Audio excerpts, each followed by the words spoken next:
যাদবপুর কাণ্ডে রাজ্যের শিক্ষামন্ত্রী ব্রাত্য বসু ও অধ্যাপকদের ওপর হামলার প্রতিবাদে দুর্গাপুর সরকারি মহাবিদ্যালয়ের অধ্যাপকদের শান্তিপূর্ণ আন্দোলন। বুধবার দুর্গাপুর সরকারি মহাবিদ্যালয়ের অধ্যাপক সংগঠনের পক্ষ থেকে শান্তিপূর্ণ আন্দোলন করা হয়। কলেজের অধ্যাপক মৈত্রী চক্রবর্তী জানান, রাজ্যের শিক্ষামন্ত্রী অধ্যাপকদের ওপর হামলা তারা মেনে নিতে পারছেন না।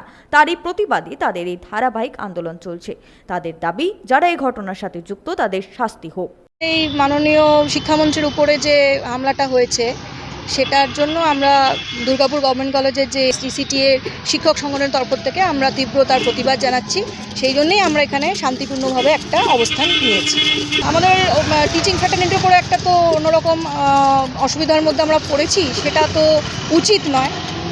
তাই তার জন্য আমাদের তো একটু কিছু করা দরকার, বলা দরকার, সেটাই বলার চেষ্টা করছি। হ্যাঁ, অধ্যাপকদের উপরে হামলাটা আমরা মেনে নিতে পারবো না, কারণ আমরা সবাই পড়াই, ছাত্রদের জন্য ভাবি, এবং অবশ্যই দুর্গাপুর গভর্নমেন্ট কলেজ সবসময় ছাত্রদের জন্য ভেবেই কাজ করে। তো সেই দিক থেকেই আমরা এই কথাগুলো বলছি। সনাতন গড়াই, 99 নিউজ বাংলা, দুর্গাপুর।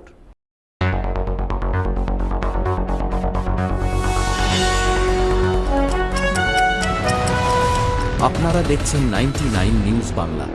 বদলাবো আমরা।